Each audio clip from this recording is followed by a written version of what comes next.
सुप्रभात बच्चों। आज मैं आपको अध्याय 2 असली याचक कहानी के विषय में बताऊंगी। आपने इस कहानी का पाठ पहले पढ़ लिया है, आज इसे हम समझेंगे। इस कहानी के लेखक हैं रविन्द्रनाथ ठाकुर और इस कहानी का मूल शीर्षक भिखारिन है।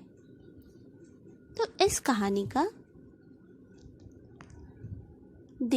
कहानी में एक अंधी बुढ़िया है, एक सेठ है और एक बच्चे का किरदार सामने आया है। तो हम जान लेते हैं कहानी के बारे में। यह कहानी एक धनी वर्ग द्वारा निर्बल और असहाय का शोषण करने पर दिखाया गया है। समाज में निम्न और छोटी दृष्टि से देखे जाने वाले लोगों में भी दिल होता है, भावनाएं होती हैं। समाज में साथ रहते हुए एक दूसरे की भावनाओं, जरूरतों की समझने की आवश्यकता आज पहले से अधिक है। अतः इसमें आप देखिएगा कि कैसे एक सेठ ने एक भिखारी बुढ़िया जो असहाय थी, अपाहिज थी, उसके पैसे को हड़प लिया अपने धन के लालच में। बुढ़िया प्रतिदिन मंदिर के दरवाजे पर जाकर खड़ी होती और मंदिर में दर्शन करने वाले जब बाहर निकलते तो वो अपना हाथ फैलाकर उनसे नम्रता से कहती, बाबूजी, अंधी पर दया हो जाए। वो जितने भी लोग आते थे उनसे इसी प्रकार आग्रह करती थी कि वह उन्हें कुछ दे दे। वो जानती थी कि मंदिर में सहृदय और दयालु व्यक्ति आते हैं। जिनके हृदय में दया होती है वो व्यक्ति ही मंदिर आते हैं। और उस अंधी का यह अनुमान गलत ना था। उसे आने जाने वालों से कुछ पैसे मिल जाते थे। अंधी उनको दुआएं देती और उनकी सहृदयता को सहारती। स्त्रियां भी उनके पल्ले में थोड़ा बहुत अनाज डाल जाती। सुबह से शाम तक अंधी इसी प्रकार राहगीरों से हाथ फैलाकर कुछ न कुछ विनम्रता से मांगती और अपना भरण पोषण करती थी। फिर वो शाम होते ही अपने घर पहुंचती, जहां उसे एक 10 वर्ष का लड़का उछलता कूदता आता और उससे चिपट जाता। अंधी टटोल कर उसके माथे को चूमती। परंतु यह बच्चा किसका था, कौन था, कहाँ से आया था, इससे गांव वाले अपरिचित थे। उन्हें पता नहीं था। 5 वर्ष पहले यह बच्चा अंधी को मिला था और यह रो रहा था। तो अंधी ने इसे अपनी गोद में बिठाया, प्यार किया, चुप कराया और तब से यह बच्चा अंधी के पास ही रहता था। अंधी जो कुछ मांग कर लाती, सबसे पहले इस बच्चे को पेट भरकर खिलाती और फिर स्वयं खाती। यह अंधी उसे अपने से अच्छा खिलाती, पहनाती और प्यार देकर उसे पाल रही थी। अंधी ने अपनी झोपड़ी में एक हांडी गाड़ रखी थी। संध्या समय जो कुछ मांग कर लाती थी उसमें डाल देती थी और उसे किसी वस्तु से ढक देती थी। इसलिए कि दूसरे व्यक्ति की दृष्टि इस पर ना पड़े। खाने के लिए अन्न मिल ही जाता था और उससे उसका काम बन जाता था। वहीं काशी में सेठ बनारसी दास बहुत प्रसिद्ध व्यक्ति थे। वे बहुत बड़े देशभक्त और धर्मात्मा थे, परंतु ये सब दिखावे के थे। सेठ 12 बजे तक स्नान ध्यान करके अपने कार्य में लग जाता था और उसके कोठी के बाहर, महल के बाहर, घर के बाहर भीड़ लगी रहती थी। कर्ज के इच्छुक वहां आते थे और सेठ से कर्ज ले जाते थे, परंतु ऐसे व्यक्तियों का भी तांता बंधा रहता था जो अपनी पूंजी सेठ जी के पास धरोहर के रूप में रखने आते थे। धरोहर अर्थात अमानत। और कर्ज वाले उनसे कर्ज लेते और अपने कार्य को पूरा करते और सेठ उनसे ब्याज लेता था। तो इस बात का पता अंधी को था कि भिखारी उनके यहाँ अपनी अमानत जमा करते हैं सुरक्षित रखने के लिए। अतः अंधी भी अपनी हांडी लेकर सेठ के पास गई और उन्हें कहा कि आप मेरी धरोहर को सुरक्षित जमा कर लें, जब मुझे ज़रूरत होगी मैं ले जाऊंगी। सेठ जी ने उनकी हांडी रख ली और मुनीम जी से कहा इनके नाम पर जमा करवा दो। 2 वर्ष बहुत सुख के साथ बीते। इसके बाद एक दिन लड़का बहुत बीमार हो गया। बुढ़िया ने झाड़ फूक करवाया, दवा दारू की टोने टोटके करवाए, परंतु उसका कोई असर लड़के की तबीयत पर नहीं हुआ। उसकी दशा बिगड़ती गई। अंधी निराश होने लगी, परंतु उसे ध्यान आया कि डॉक्टर के इलाज से फायदा हो सकता है। यह विचार आते ही वो सेठ जी के पास गई और उनसे अपनी जमा पूंजी में से 10-5 रुपए मांगा, परंतु सेठ जी ने कठोर स्वर में उनसे कहा, कैसी जमा पूंजी, कैसे रुपये? मेरे पास किसी के रुपये जमा नहीं है। अंधी रोती गिड़गिड़ाती दया की भीख मांगती और कहती, ऐसा न करो सेठ, कृपा कर मेरे पैसे मुझे दे दो। मेरा बच्चा बीमार है, मुझे उसका इलाज कराना है।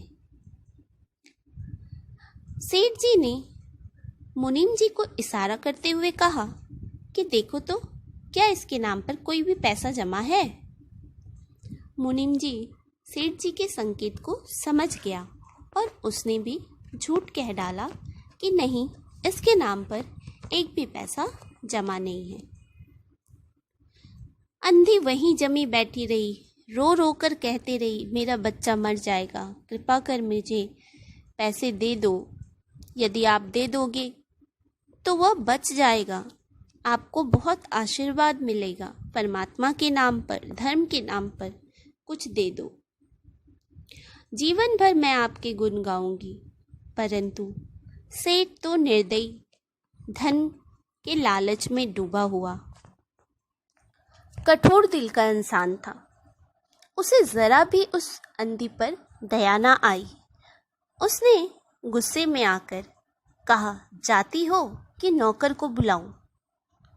अंधी बेचारी लाठी टेक कर खड़ी हो गई और सेठ जी की ओर मुंह करके दुखी हृदय से उसने उसे श्राप दिया कि भगवान तुम्हें बहुत दे, जैसा आप मेरे साथ कर रहे हो। उसके कहने का मतलब था कि आपने मुझ बेचारी का, असहाय का पैसा हड़प लिया तो भगवान आपको इसकी सज़ा दे। उसने सेठ को आशीर्वाद नहीं दिया, श्राप दिया।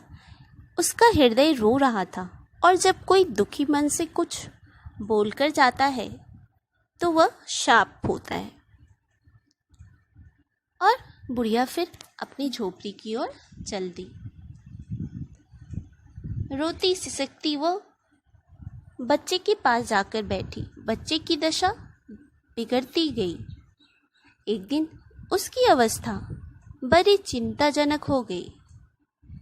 प्राणों के लाले पड़ गए और अंधी को सेठ पर रह रहकर क्रोध आता, पर बेचारी करती भी क्या। उसे सेठ से घृणा हो गई कि दुनिया में ऐसे भी लोग हैं जो किसी को मरता छोड़ देते हैं, और मेरी खुद की जमा की धरोहर को उसने रख लिया, बेईमानी से उसे हड़प लिया, और ज़रा भी उसको मुझ पर दया नहीं आई। मुझ पर दया नहीं आई। एक बच्चे की मरने की बात सुनकर भी उसको दया नहीं आई, इसलिए उसे सेठ से घृणा हो गई। तब बुढ़िया को मन में कुछ आया। वह बच्चे को लेकर सेठ जी के दरवाजे पर जाकर धरना देकर बैठ गई, अर्थात कि जब तक सेठ उसे पैसे न दे दे वह वहाँ से हिलेगी नहीं। उसकी एक मांग थी। जब किसी कार्य के लिए आप किसी जगह डटकर बैठ जाते हो तो वो धरना कहलाता है। तभी कोठी से, सेठ के महल से एक नौकर बाहर आया और बुढ़िया को बैठे देखा तो उसने सेठ जी से कहा। सेठ जी ने कहा उसे भगा दो। वह नौकर आकर बुढ़िया से कहा कि तुम चले जाओ, लेकिन बुढ़िया नहीं गई। तब सेठ जी बाहर आए और देखा कि बुढ़िया एक बच्चे को गोद में लिए रोई जा रही है। सेठ जी ने जैसे उस बच्चे को देखा वो समझ गया और पहचान गया कि वही सकल सूरत का मेरा मोहन है, मेरा बेटा है, मेरा बच्चा है। जो 7 वर्ष हुए तब मोहन किसी मेले में खो गया था। उसकी बहुत खोज की पर उसका कोई पता ना मिला। तो सेठ को याद आ गया कि मोहन की जांघ पर एक लाल रंग का निशान था। इस विचार के आते ही उन्होंने उस बच्चे की जांघ को देखा। चिन्ह था परंतु थोड़ा बड़ा। उनको विश्वास हो गया कि बच्चा उन्हीं का है। उन्होंने तुरंत उस बच्चे को छीनकर अपने कलेजे से लगा लिया। बच्चे का शरीर ज्वर से तप रहा था। उन्होंने नौकर को डॉक्टर लाने के लिए भेजा। स्वयं मकान के अंदर बच्चे को लेकर चल दिए। अंधे चिल्लाने लगी, मेरे बच्चे को ना ले जाओ, मेरे रुपए तो हजम कर गए, अब क्या मेरा बच्चा भी मुझसे छीनोगे? सेठ जी बहुत चिंतित हुए और कहा, यह बच्चा मेरा है। 7 वर्ष पहले कहीं खो गया था, अब मिला है तो कहीं ना जाने दूंगा। लाख यत्न करके भी इसको बचाऊंगा। अर्थात बच्चा सेठ का था तो वो अब हर कोशिश करके उस बच्चे को बचाएगा। परंतु जब अंधी ने कहा था कि मेरा बच्चा बीमार है, तप रहा है बुखार से, इलाज करवाना है, पैसे दे दो, तब सेठ का हृदय नहीं पिघला। तो अंधी ने कहा, ठहाका लगाया कि तुम्हारा बच्चा है इसलिए इतने प्रयत्न करके उसे बचाओगे। मेरा बच्चा होता तो उसे मर जाने देते। यह कहाँ का न्याय है? इतने दिनों तक खून पसीना एक करके मैंने इसको पाला है, मैं इसे अपने हाथ से नहीं जाने दूंगी। सेठ जी की अजीब दशा थी। कुछ करते धरते बन नहीं पड़ता था। कुछ देर वहीं मौन खड़े रहे, फिर मकान के अंदर चले गए। अंधी कुछ समय तक खड़ी रोती रही, फिर अपनी झोपड़ी की ओर चल दी। दूसरे दिन प्रातःकाल प्रभु की कृपा हुई। दवा ने जादू का सा प्रभाव दिखाया। मोहन का ज्वर उतर गया। होश आने पर वह बच्चा सर्वप्रथम अपने शब्द उसके मुंह से जो निकला वह था माँ। चारों ओर अपरिचित शक्लें देखकर वह डर गया और फिर से अपने नेत्र को बंद कर लिया और उसका ज्वर फिर से अधिक होने लगा। उसे फिर से उसकी बुखार जो थी वो तेज होने लगी। माँ की रट लगी हुई थी और डॉक्टरों ने भी जवाब दे दिया। सेठ जी के हाथ पांव फूल गए, अर्थात वो घबरा गए कि अब मैं क्या करूं। उसे कोई उपाय नहीं सूझने लगा। तब वह बुढ़िया के पास गया और बुढ़िया से कहा कि चलो, तुम्हारा बच्चा मर रहा है, उसे तुम्हारी ज़रूरत है। वो जब से जागा है तब से मामा की रट लगाए हुए है। तुम ही हो उसे बचा सकती हो, वो हमें पहचानता ही नहीं। और सेठ जी रोते रोते अंधी के पांव पर गिर पड़े और रोकर कहा, ममता की लाज रख लो, आखिर तुम भी उसकी माँ हो। चलो, तुम्हारे जाने से वह बच जाएगा। ममता शब्द ने अंधी को परेशान कर दिया। उसने तुरंत कहा, अच्छा चलो। सेठ जी सहारा देकर उसे बाहर लाए और अपनी गाड़ी पर बिठा। उस वक्त सेठ और अंधी की दशा एक जैसी थी। दोनों की यही इच्छा थी कि जल्दी से जल्दी बच्चे के पास पहुंच जाए। कोठी आ गई। सेठ जी ने सहारा देकर अंधी को उतारा और अंदर ले गए। भीतर जाकर अंधी ने मोहन के माथे पर हाथ फेरा और मोहन ने पहचान लिया कि यह उसकी माँ का हाथ है। उसने तुरंत नेत्र खोल दिए और समीप खड़े हुए देखकर कहा, माँ तुम आ गई।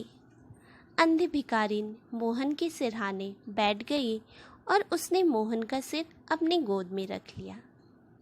जो काम हकीम, वैद्य और डॉक्टर ना कर पाए वो एक माँ की ममता ने कर दिखाया। मोहन पूरी तरह स्वस्थ हो गया और फिर अंधी ने विदा मांगी। सेठ जी ने उसे रोककर उसकी धरोहर जो उसने हड़प ली थी उसके हाथ में लौटा दी। तो अंधी ने बड़े प्यार से कहा, यह मैंने अपने मोहन के लिए जमा किए थे, आप उन्हीं को दे देना।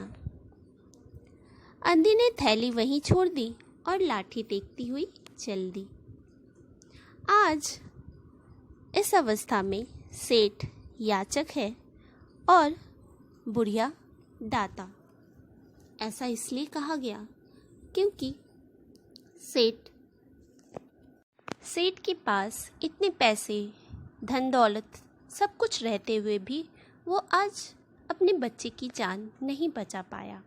और भिखारी अंधी जो असहाय थी, गरीब थी, उसने उस बच्चे की जान सेठ की याचना करने पर बचा ली। तो इस प्रकार सेठ याचक हो गया और बुढ़िया सबसे बड़ी दाता हो गई और सेठ को अपने किए पर शर्मिंदा होना पड़ा। हमें किसी भी गरीब को इस प्रकार नहीं सताना चाहिए। लोग बस आकर कुछ भी ऐसे कार्य नहीं करना चाहिए।